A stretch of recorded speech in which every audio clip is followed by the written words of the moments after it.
जलते घर देखने वालों, फूस का छप्पर आपका है। आग के पीछे तेज हवा है, अगला नंबर आपका है। क्योंकि ये दो लाइन अपने आप में बड़ी ही मजबूती से एक बात कह रही है कि जब जुल्म होता है तब खामोश लोग रहते हैं कि हमारा तो कोई नाता नहीं है इस जुल्म से, और ना ही हम पर आएगा, क्योंकि हम तो अलग समुदाय के हैं। लेकिन आज की खबर मैं आपको ऐसे बताने जा रही हूं कि अगला नंबर आपका ही है। मुसलमानों के साथ होने वाले जुल्म की लंबी लिस्ट, लंबी फहरिस्त है, लेकिन अब उसमें लपेटे में गरीब, मजदूर, हिंदू, सनातनी, दलित सभी लपेटे में आ रहे हैं। दोस्तों, आज की खबर ऐसी है कि मुसलमान समझकर या कहिए कि गरीब समझकर आज एक और लिंचिंग हो गई। इस लिंचिंग के पीछे वही गंदी सोच, गंदी मानसिकता, सनातनवादी सोच और खुद की सत्ता का घमंड, अहंकार मुसलमानों, बुजुर्गों, गरीब, दलितों के ऊपर टूट रहा है। आज की खबर ही कुछ ऐसी है। इस खबर से आप तमाम जो हिंदुओं का धर्म का झंडा उठाए लड़के घूम रहे हैं, बेरोजगार, कभी हलाल सर्टिफिकेट देख रहे हैं, कभी हराम सर्टिफिकेट देख रहे हैं, पन्नी में ले जाते हुए गाय और भैंस के मांस की चेकिंग कर रहे हैं, उन बेरोजगार युवाओं के लिए ये खबर उनके लिए ही है। क्योंकि आज कुछ ऐसी ही खबर आपके लिए लेकर आई हूं। आज ये खबर केवल मुसलमानों के लिए ही नहीं, आज ये खबर गरीब, दलित, सनातनी और हिंदुओं के लिए है। नमस्कार, आप देख रहे हैं बामसेफ न्यूज और मैं हूं आपके साथ शैला। जिस तरह से मुसलमानों की डरा कर, धमका कर, उनके अस्तित्व की, उनके इस्लाम पर लगातार चोटें की जा रही हैं, उन चोटों का हल ये हुआ कि दो व्यक्ति यानी कि बिहार के नोएडा में जिस तरह से अतहर हुसैन की हत्या हुई, पीट पीट कर, नाम पूछ कर, पैंट खोल कर, उसके बाद उनकी हत्या कर दी। और उन हत्या के आरोपी जो थे वो दूसरे पक्ष, गंदी मानसिकता, बुलबुलाती कीड़े वाली मानसिकता, सड़ा हुआ समाज और सड़ा हुआ दिमाग उसके पीछे था। उसके साथ ही साथ आप देखिए यूनुस की भी हत्या हुई, 2 दिन में 2 हत्याएं, और वो भी मुसलमान की। अब दोस्तों, आज की खबर मुसलमानों को ज़बरदस्ती, जो बंगला बोलने वाले मुसलमान हैं उन्हें बांग्लादेशी कह कहकर, घुसपैठिया कहकर उन्हें उनके घर खाली किए जा रहे हैं, उन पर बुलडोज़र चलाया जा रहा है, जबकि वो देश के ही मुसलमान हैं। लेकिन लगातार उनकी भाषा देखकर उन्हें बांग्लादेशी ठहराकर, मुसलमान समझकर हत्याएं कर रहे हैं। लोग हत्या कर रहे हैं, उनके घर उजाड़ रहे हैं, आग लगा रहे हैं, भगा रहे हैं, और साथ साथ प्रशासन भी उनका साथ दे रही है। अगर कोई अपनी रक्षा में हाथ उठा ले या उन्हें कुछ कह दे तो मनुस्मृति के हिसाब से जज साहब फांसी की सजा दे देंगे। तो भाई, संभलने की ज़रूरत है, देखने की ज़रूरत है। देखिए आज की खबर देखिए दोस्तों। केरल के छत्तीसगढ़ के 31 वर्षीय प्रवासी मजदूर राम नारायण बघेल, नाम जानिएगा, राम नारायण बघेल की बांग्लादेशी होने के शक में पीट पीट कर लिंचिंग कर दी गई। 5 आरोपी, जरा नाम पर गौर फरमाइएगा कि 5 आरोपी कौन हैं। ये उस समुदाय से हैं जिन्होंने धर्म को बचाने के लिए मुसलमानों पर जुल्म कर रहे हैं, और वह कह रहे हैं कि हिंदुओं को मुसलमानों से खतरा है। आज ये समझ में आया कि सच में हिंदू खतरे में हैं। एक उन्मादी ज़ॉम्बी भीड़ हिंदू और मुसलमान कमज़ोर वर्गों पर आत्मघाती हमला कर रही है और उन्हें मार डाल रही है। देखिए दोस्तों, 5 आरोपी हैं, मुरली प्रसाद, अनु, विपिन और आनंद गिरफ्तार। शरीर पर कोई भी अंग चोटों से अछूता नहीं रहा। चोरी के शक में ग्वालियर में भीड़ ने पीट पीट कर मार डाला। उसके परिवार में उसकी पत्नी और 2 बच्चे हैं। दोस्तों, इन लोगों के मुंह खून लग गया है, और ये खून का जो स्वाद है इन्होंने चख लिया है मुसलमानों का। अब ये खून के प्यासे हो गए हैं, और ये झूठे आरोप में गरीब हिंदुओं का भी शिकार करने निकल पड़े हैं। आपको याद है रायबरेली में ओम प्रकाश वाल्मीकि की हत्या हुई थी। उसे इस शक में हत्या की थी, चोरी के शक में, और उन्मादी ज़ॉम्बी सड़ी हुई मानसिकता वाले समाज के लोग जिनको शासन प्रशासन ने धर्म का बचाने का जिम्मा दे दिया है कि तुम ही धर्म के ठेकेदार हो, तुम ही धर्म बचा सकते हो। इसलिए वो धर्म बचाने वालों ने ओम प्रकाश वाल्मीकि की झूठ बोलकर पीट पीट कर हत्या कर दी। लेकिन आपको बताऊं, एक उसी हत्या के पीछे एक दर्दनाक वीडियो भी सामने आया था, जिसमें ओम प्रकाश वाल्मीकि अपनी आखिरी सांस में राहुल गांधी का नाम लिया था और कहा था कि राहुल गांधी पीछे से धर्म बचाने वालों का एक पक्ष, जो खुद को सनातनी कहता है, हिंदू का रक्षक कहता है, वही सनातनी कहता है कि हम तो बाबा वाले हैं।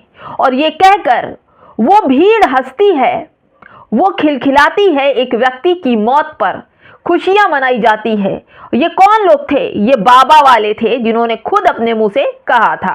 और आज जिन लोगों ने राम नारायण बघेल की हत्या की, वो भी 5 आरोपी जो थे हिंदू सनातनी थे, जिन्होंने धर्म बचाने का झंडा ले रखा है।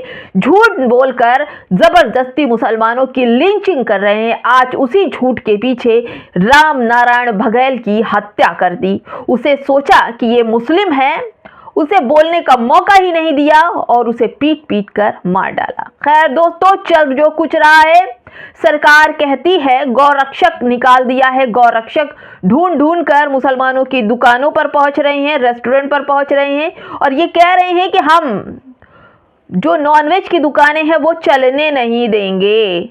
और तो और, अगर कोई भैंस का मांस भी ले जा रहा है या कुछ हो रहा है, शक हो जाता है कि ये गाय का मांस है, तो उसे पीट पीट कर हत्या कर दी जा रही है। देखिए दोस्तों, एक और खबर मैं आपको बताऊं और फिर इसके बाद आगे की खबर बताऊंगी। दोस्तों, एक और खबर, अशरफ हुसैन लिखते हैं कि किसी मुस्लिम के हाथ में मांस देखकर गौमांस के शक में भीड़ उग्र हो जाती है, पीट पीट का हत्या करती है, जो चाहे जितना भी कहे कि ये भैंस का मांस है, मेरे पास सारे कागजात है, लेकिन कोई नहीं सुनता। ऐसा ही एक मामला अलीगढ़ से सामने आया।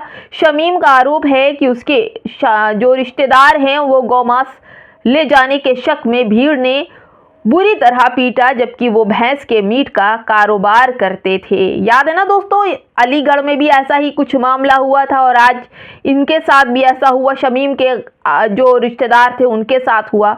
यहाँ गाय के शक में पीट पीट कर हत्या हो रही है, उनको पीटा जा रहा है, पुलिस के हवाले किया जा रहा है। और वही बात की जाए सरकार, यानी नरेंद्र मोदी की सरकार, नरेंद्र मोदी को सरकार को ओमान ने भारत को हलाल सर्टिफिकेट्स दे दिए हैं। यानी कि भारत, जो नरेंद्र मोदी की सरकार है, जहां उत्तर प्रदेश में गाय का मांस बड़ी संख्या में विदेशों में एक्सपोर्ट होता है, उस देश को ओमान ने भारत को हलाल सर्टिफिकेट्स दे दिया है। अब अपने कारोबार को बढ़ाने के लिए नरेंद्र मोदी की सरकार 55 मुस्लिम देशों का दौरा करेगी और वहां से भी हलाल सर्टिफिकेट्स लेकर आएगी। तो फिर यहाँ मुसलमानों की लिंचिंग क्यों हो रही है? कौन भड़का रहा है? जब तुम गाय का मांस विदेशों में बेच रहे हो उसे हलाल सर्टिफिकेट्स लेने के लिए, तो यहाँ मुसलमानों की लिंचिंग क्यों हो रही है? जवाब कौन देगा? और अगर मुसलमान अपनी सुरक्षा में हाथ उठा लेता है अपने बचाव में, तो वही जज साहब बैठे हुए वो कह देंगे कि ये तो गलत बात है और तुम्हें फांसी की सजा दे दी जाएगी।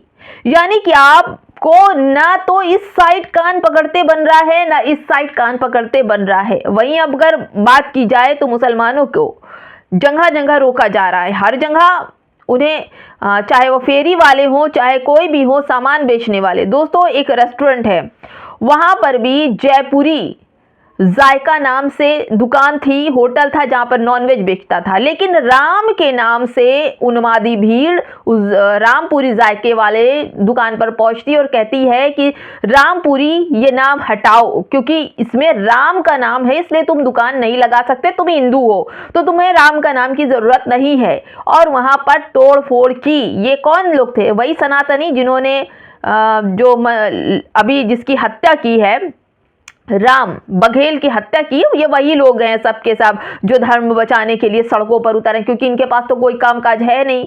ये किसी भी नौकरी वाले, किसी भी व्यापारी, किसी भी फेरी वाले को रास्ते में रोक लेते हैं, क्योंकि सरकार ने इन्हें 2 कौड़ी का समझा है। 2 कौड़ी के लोगों को, मुसलमानों को सताने के लिए छोड़ रखा है। 5 किलो राशन इनके मुंह पर फेंक देते हैं और 5 किलो राशन में ये लोग मुसलमानों पर जुल्म करते हैं। मेरी बात बुरी लग सकती है, लेकिन ऐसा ही कुछ मामला देखिए। इधर अशरफ हुसैन का एक ट्वीट है जहां पर मुस्लिम युवक व्यक्ति गांव-गांव जाकर सामान फेरी करता है, लेकिन हिंदूवादी युवकों को यह पसंद नहीं, उन्हें जिहादी कहता है और दोबारा आने से मना करता है, इसका बहिष्कार लड़ने की बात करता है, उसका वीडियो बनाता है, सोशल मीडिया पर वायरल करता है। यह कानून का डर न संविधान का पालन। वीडियो राजस्थान की बताई जा रही है। पुलिस प्रशासन तक ऐसी खबरें नहीं जाती है क्या? भाई नहीं जाती है। अगर पुलिस के पास ऐसी खबरें जाएं तो भी हिंदू धर्म खतरे में है, तो बचाने वाले तो पुलिस वाले भी तो हिंदू ही है ना। आपने देखा ना कि जिस तरह से ट्रेन में गोली मार दी गई दाढ़ी टोपी देख करके, तो ऐसे भी भीड़ में बहुत लोग हैं जो नमाज पढ़ते हुए लोगों को लात मारते हैं तो डीएसपी आईजी बन जाते हैं, ऐसे भी लोग हैं। और जज साहब अपने बचाव में कहते हैं ये लोग अगर बोले जिहादी गाली बक रहे हैं, आतंकवादी गाली बक रहे हैं, घुसपैठिया गाली बक रहे हैं, मुसलमानों को मार के ख़त्म कर दो, भगा दो, हथियार रखो, ऐसे जो नारे लगाए जाते हैं, वैसे जज साहब भी कहते हैं सर तन से जुदा ये खतरनाक नारा है, इसलिए किसी की जमानत नहीं होगी, लेकिन इनके नारे पर फूल बरसाए जाते हैं। खैर दोस्तों, चलिए आगे चलते हैं। एक और खबर मैं आपको दिखाती हूँ।